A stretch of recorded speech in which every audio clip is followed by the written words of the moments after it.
ಮಂಗಳೂರಿನ Congress ಮುಖಂಡನೊಬ್ಬ honey trap ಕೇಸಲ್ಲಿ arrest ಆಗಿದ್ದಾನೆ. ಉದ್ಯಮಿಯೊಬ್ಬನನ್ನ ಬೆದರಿಸಿ ಹಣ ಸುಲಿಗೆ ಮಾಡಿದಂತ ಆರೋಪ.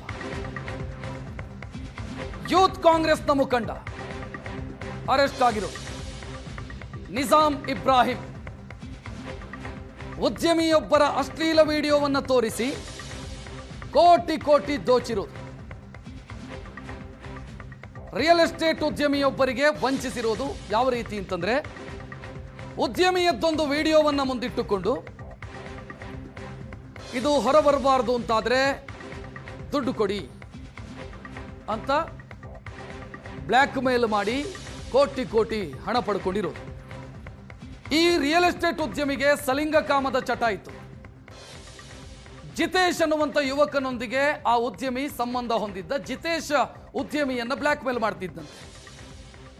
ಜಿತೇಶ್ಗೆ ಒಂದಿಷ್ಟು ದುಡ್ಡು ಕೊಟ್ಟ ನಂತರ ಉದ್ಯಮಿ ನಿಜಾಮನ ಮೊರೆ ಹೋಗಿದ್ದಾರೆ, ಹೇಗಾದರೂ ಮಾಡಿ ಅದನ್ನು ಸೆಟಲ್ ಮಾಡಿಸು ಅಂತ. ನಿಜಾಮ್ ಏನು ಮಾಡಿದ್ದಾನೆ, ಜಿತೇಶನ್ನ ಬಳಸ್ಕೊಂಡು ಒಂದು ನಾಟಕ ಮಾಡಿದ್ದಾನೆ. ಜಿತೇಶ್ ನಿಮ್ಮ ಹೆಸರನ್ನ ಬರೆದಿಟ್ಟು ಸೂಸೈಡ್ ಮಾಡಿಕೊಂಡಿದ್ದಾನೆ, ಡೆತ್ ನೋಟ್ ಬರೆದಿಟ್ಟಿದ್ದಾನೆ ಅಂತ ಹೆದರಿಸಿ, ಈ ವಿಚಾರ ಆಚೆ ಬರಬಾರದು ಅಂತಾದರೆ ಖರ್ಚಾಗತ್ತೆ, ನೀವೊಂದಿಷ್ಟು ದುಡ್ಡು ಕೊಡಬೇಕು ಅಂತ ಕೋಟಿ ಕೋಟಿ ದುಡ್ಡು ತಗೊಂಡಿದ್ದಾನೆ. 2024ರಲ್ಲಿ ಆಗಿದ್ದು. 2026ರಲ್ಲಿ ಈ ಉದ್ಯಮಿಗೆ ಜಿತೇಶ್ ಒಂದು ಕಡೆ ಸಿಕ್ಕಿದ್ದಾನೆ. ಉದ್ಯಮಿಗೆ ಶಾಕ್ ಆಗಿದೆ, ಸತ್ತು ಹೋದವನು ಹೇಗೆ ಬಂದ, ಬದುಕಿ ಬಂದ ಅಂತ. ನಂತರ ಉದ್ಯಮಿಗೆ ಗೊತ್ತಾಯಿತು ಇದೆಲ್ಲ ಸೇರ್ಕೊಂಡು ಮಾಡಿರುವಂಥ ನಾಟಕ ಅಂತ. ಅವ್ರು ದೂರು ಕೊಟ್ಟರು. ದೂರಿನ ಆಧಾರದ ಮೇಲೆ ಪೊಲೀಸರು ಈಗ ನಿಜಾಮ್ ಇಬ್ರಾಹಿಮನ್ನು ಮತ್ತು ಜಿತೇಶ್ ಇಬ್ಬರನ್ನು ಕೂಡ ಅರೆಸ್ಟ್ ಮಾಡಿದ್ದಾರೆ.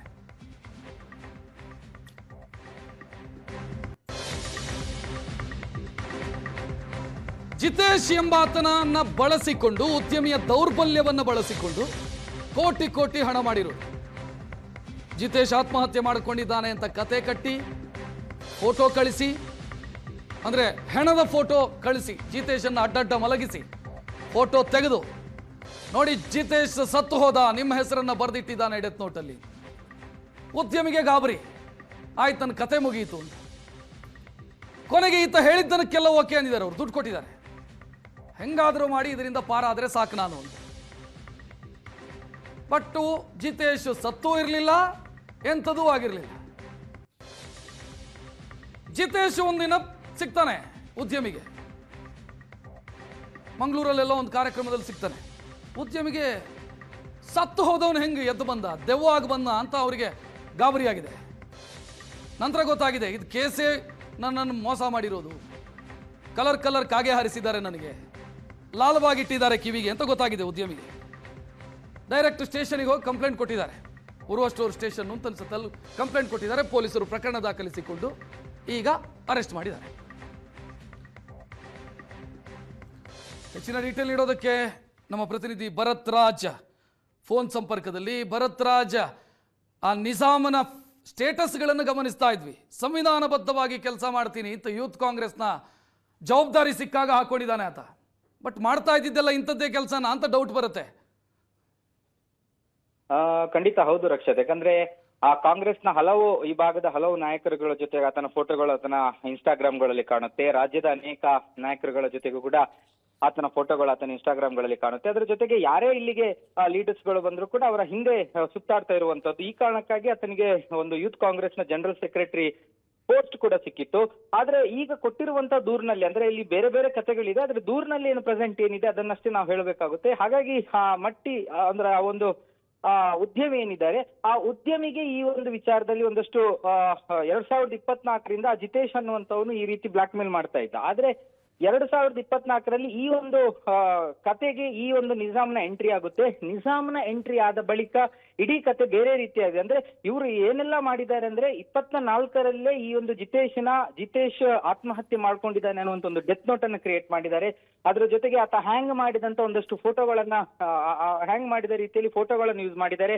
ಆತನ ಅಂತ್ಯ ಸಂಸ್ಕಾರ ಆಗುವಂತ ರೀತಿಯ ಒಂದು ಫೋಟೋಗಳನ್ನು ಕ್ರಿಯೇಟ್ ಮಾಡಿದೆ. ಅದೆಲ್ಲವನ್ನ ಕೂಡ ಉದ್ಯಮಿಗೆ ಕಳಿಸಿ, ನಿನ್ನ ಹೆಸರು ಡೆತ್ ನೋಟ್ ನಲ್ಲಿದೆ, ನಮ್ಗೆ ಉನ್ನತ ಪೊಲೀಸ್ ಅಧಿಕಾರಿಗಳ ಸಂಪರ್ಕ ಇದೆ, ನೀನ್ ಅರೆಸ್ಟ್ ಆಗ್ತೀಯ, ನೀನು 10 ವರ್ಷ ಜೈಲಲ್ಲಿ ಇರ್ತೀಯ, ಮತ್ತೊಂದು ಮಗದೊಂದು ಅನ್ನುವಂಥ ಬೆದರಿಕೆಗಳನ್ನೆಲ್ಲವನ್ನ ಕೂಡ ಹಾಕಿ ನಿರಂತರವಾಗಿ ಕಳೆದ 2026ರವರೆಗೂ ಕೂಡ 2,77,00,000 ಕೂಡ ಆತನಿಂದ ಇವರು ಹಣವನ್ನ ದೋಚಿರುವಂತದ್ದು. ಆದ್ರೆ ಕಳೆದ ಜೂನ್ 1ಕ್ಕೆ ಬಹುಶಃ ಜೂನ್ 2026 ಜೂನ್ 1ಕ್ಕೆ ಈ ಒಂದು ಜಿತೇಶ್ ಮಂಗಳೂರು ನಗರದಲ್ಲಿ ಎಲ್ಲೋ ಒಂದು ಕಡೆ ಇದ್ದಂತ ಸಂದರ್ಭದಲ್ಲಿ ಆ ಉದ್ಯಮಿಯ ಕಣ್ಣಿಗೆ ಬೀಳ್ತಾನೆ. ಆಗ ಈ ಒಂದು ಬಹಳ ದೊಡ್ಡ ವಂಚನೆಗೆ ತಾನು ಬಲಿಯಾಗಿದ್ದೀನಿ ಅನ್ನುವಂಥದ್ದು ಆತನಿಗೆ ಗೊತ್ತಾಗುತ್ತೆ. ಹಾಗಾಗಿ ಅವನು ಮತ್ತೆ ಆ ನಿಜಾಮನ್ನ ಸಂಪರ್ಕ ಮಾಡಿ, ನೀವು ಇಷ್ಟು ದಿನ ನನಗೆ ಈ ಸುಳ್ಳುಗಳನ್ನು ಸೃಷ್ಟಿಸಿ ನನ್ನಿಂದ ಹಣವನ್ನ ದೋಚಿದ್ದೀರಾ ಅನ್ನುವಂಥದ್ದನ್ನ ಹೇಳಿದಾಗ, ಮತ್ತೆ ನಿನ್ನನ್ನ ಬೇರೆ ರೀತಿಯಲ್ಲಿ ಸಿಗಾಕಿಸ್ತೀನಿ, ಆ ವಿಡಿಯೋಗಳು ನಮ್ಮ ಹತ್ರ ಇದೆ, ಅದನ್ನ ವೈರಲ್ ಮಾಡ್ತೀವಿ ಅನ್ನುವಂಥ ಬೆದರಿಕೆಯನ್ನು ಮತ್ತೆ ಹಾಕಿ ಮತ್ತೊಂದಷ್ಟು ಹಣ ಪಿಕ್ಕಿಸ್ಲಿಕ್ಕೆ ಪ್ರಯತ್ನ ಪಟ್ಟಿರುವಂತದ್ದು. ಆಗ ಉದ್ಯಮಿ ಅನಿವಾರ್ಯವಾಗಿ ಮತ್ತಷ್ಟು ಹಣ ಕೊಡ್ಲಿಕ್ಕೆ ಸಾಧ್ಯ ಆಗದೆ ಅನಿವಾರ್ಯವಾಗಿ ಅವರು ಪೊಲೀಸ್ ಠಾಣೆಯ ಮೆಟ್ಟಿಲನ್ನು ಹತ್ತುವಂತದ್ದು. ಅಂದ್ರೆ ಆತ ಕಳೆದ 2 ವರ್ಷಗಳಲ್ಲಿ 24ರಿಂದ 26ರವರೆಗೆ ಬಹಳ ಐಷಾರಾಮಿಯಾಗಿ ಬದುಕು ಕಟ್ಟಿಕೊಂಡಿದ್ದ. ಕಾಂಗ್ರೆಸ್ನ ಒಂದಷ್ಟು ಪೋಸ್ಟ್ಗಳಲ್ಲಿದ್ದ, ಒಂದಷ್ಟು ಬಹಳ ಕಾಂಗ್ರೆಸ್ನ ಅನೇಕ ಮೈನ್ ಸ್ಟ್ರೀಮ್ ಲೀಡರ್ಗಳ ಜೊತೆಗೂ ಕೂಡ ನೆಟ್ವರ್ಕ್ ಇತ್ತು. ಬೆಂಗಳೂರಿಗೆ ಹೋಗಿ ಬರ್ತಾ ಇದ್ದ. IPL ಮ್ಯಾಚ್ಗಳನ್ನು ನೋಡ್ಲಿಕ್ಕೋಸ್ಕರ ಬೇರೆ ಬೇರೆ ಹೈದರಾಬಾದ್ ಇರ್ಬೋದು, ಬೇರೆ ಬೇರೆ ಕಡೆಗಳಿಗೆ ಹೋಗಿದ್ದಂಥದ್ದು. ಮದುವೆ ಕೂಡ ಆಗಿದ್ದ ಅನ್ನುವಂತ ಮಾಹಿತಿ ಇದೆ, ಗ್ರ್ಯಾಂಡ್ ಆಗಿ ಮದುವೆ ಕೂಡ ಆಗಿದ್ದ ಅನ್ನುವಂತ ಮಾಹಿತಿಗಳಿದೆ. ಒಟ್ಟು ಇದೆಲ್ಲ ಅಂದ್ರೆ ಈ ಉದ್ಯಮಿಯಿಂದ ಪೀಕಿಸಿದಂತ ಹಣದಿಂದಲೇ ಈ ರೀತಿಯಾಗಿ ಆತ ತನ್ನ ಐಷಾರಾಮಿ ಬದುಕನ್ನ ಕಟ್ಕೊಂಡಿದ್ದು. ಒಂದಷ್ಟು ಜನರಿಗೆ ಇದರ ಬಗ್ಗೆ ಅನುಮಾನಗಳು ಕೂಡ ಇತ್ತು, ಹೇಗೆ ಅವನು ಏಕಾಏಕಿ ದಿಢೀರಾಗಿ ಈ ರೀತಿಯಾಗಿ ಆಗಬಹುದ ಅನ್ನುವಂಥದ್ದು. ಆದ್ರೆ ಜಿತೇಶ್ ಕೂಡ ಈಗ ಬಂಧನ ಆಗಿದೆ. ಜಿತೇಶ್ ಹೇಳ್ತಾ ಇರುವಂತದ್ದು, ನನಗೆ ಕೇವಲ 15 ಲಕ್ಷ ಅಷ್ಟೇ ಹಣ ಕೊಟ್ಟಿದ್ದಾನೆ, ಅದರ ಹೆಚ್ಚಿನ ಹಣ ನನಗೆ ಅವನು ಕೊಟ್ಟಿಲ್ಲ ಅನ್ನುವಂಥದ್ದು ಹೇಳ್ತಾ ಇದ್ದಾರೆ. ಆದ್ರೆ ಇನ್ನಷ್ಟು ಇದರ ಬಗ್ಗೆ ಆಗಬೇಕಾಗಿದೆ. ಸದ್ಯಕ್ಕೆ ಆತರಿಗೆ ಬಂಧನ ಆಗಿ ಅವರನ್ನ ನ್ಯಾಯಾಂಗ ಬಂಧನಕ್ಕೆ ಪೊಲೀಸ್ ಕಸ್ಟಡಿ ಕೊಟ್ಟಿದ್ದಾರೆ. ಉಳಿದ ತನಿಖೆಗಳಾಗ್ತಾ ಇದೆ. ಆತನ ಮನೆಗೂ ಕೂಡ ಮಹಾಜರು ಪ್ರಕ್ರಿಯೆ ನಡೆಸಲಾಗಿದೆ. ಅಲ್ಲಿಂದ ಕೂಡ ಒಂದಷ್ಟು ಅಲ್ಲಿದ್ದಂತ ಹಾರ್ಡ್ ಕ್ಯಾಶ್ ಗಳನ್ನ ಕೂಡ ಪೊಲೀಸರು ವಶಕ್ಕೆ ಪಡೆದಿದ್ದಾರೆ. ಇಡೀ ಪ್ರಕರಣದಲ್ಲಿ ಏನಂದ್ರೆ ಉದ್ಯಮಿಗಿರುವಂತ ಒಂದು ಚಟವನ್ನ, ಆತನಿಗಿರುವಂತಹ ಸಲೀಂ ಕಾಮದ ಚಟ ಏನಿದೆ ಆ ಚಟವನ್ನೇ ಬಂಡವಾಳ ಮಾಡ್ಕೊಂಡಿದ್ದಾರೆ. ಆ ಮೇಲ್ನೋಟಕ್ಕೆ ಇಲ್ಲಿ ಜಿತೇಶ್ ಪ್ರಮುಖ ಆರೋಪಿ, ಯಾಕಂದ್ರೆ A1 ಇರುವಂತದ್ದು ಆತನೇ. ಯಾಕಂದ್ರೆ ಆತ ಉದ್ಯಮಿಯ ಜೊತೆಗೆ ಆತನಿಗೂ ಮತ್ತು ಉದ್ಯಮಿಗಿದ್ದಂತ ಸಂಬಂಧ, ಅದನ್ನ ಆತ ವಿಡಿಯೋ ರೆಕಾರ್ಡಿಂಗ್ ಮಾಡ್ಕೊಂಡಿದ್ದ, ವಿಡಿಯೋ ರೆಕಾರ್ಡ್ ಮಾಡ್ಕೊಂಡು ಬಳಸ್ಕೊಂಡಿದ್ದ. ಆದ್ರೆ ಇಲ್ಲಿ ಯಾಕೆ ನಿಜಾಮ್ ಎಂಟ್ರಿ ಆಗ್ತಾನೆ ಅಂದ್ರೆ, ಆರಂಭದಲ್ಲಿ 30 ಲಕ್ಷಕ್ಕೆ ಜಿತೇಶ್ ಏನು ಥ್ರೆಟನಿಂಗ್ ಮಾಡಿದ್ದ, ಜಿತೇಶ್ಗೆ ಒಂದು 25 ಲಕ್ಷ 30 ಲಕ್ಷ ಆತ ಕೊಟ್ಟಿದ್ದ. ಆದ್ರೆ ಮತ್ತೆ ಆ ಉದ್ಯಮಿಯ ಮನೆಗೆ ಹೋಗಿ ಜಿತೇಶ್ ಮತ್ತೆ ಬೆದರಿಕೆ ಹಾಕ್ತಾನೆ. ಆ ಸಂದರ್ಭದಲ್ಲಿ ಈ ಉದ್ಯಮಿ ಸಂಪರ್ಕ ಮಾಡಿದ್ದಂಥದ್ದು ಈ ನಿಜಾಮನ್ನ, ಅಂದ್ರೆ ಆತ ನನಗೆ ಬ್ಲಾಕ್ ಮೇಲ್ ಮಾಡ್ತಾ ಇದ್ದಾನೆ, ಹಾಗಾಗಿ ನನ್ನನ್ನ ಆತನಿಂದ ಈ ಬ್ಲಾಕ್ ಮೇಲ್ ನಿಂದ ಬಿಡಿಸ್ಕೊಳ್ಬೇಕು ಅಂತ ಈ ನಿಜಾಮನ್ನ ಸಂಪರ್ಕ ಮಾಡಿದ್ದಂಥದ್ದು. ಆದ್ರೆ ನಿಜಾಮ್ ಇದನ್ನೇ ಬಳಸ್ಕೊಂಡು ತಾನು ಕೂಡ ಹಣ ಮಾಡುವಂತ ಒಂದು ದಂಧೆಯನ್ನು ಇಲ್ಲಿ ಮಾಡಿರುವಂತದ್ದು ಬಹಳ ಸ್ಪಷ್ಟವಾಗಿ ಕಾಣ್ತಾ ಇರುವಂತದ್ದು. ಥ್ಯಾಂಕ್ ಯು ಭರತ್ ಮಾಹಿತಿಗೆ.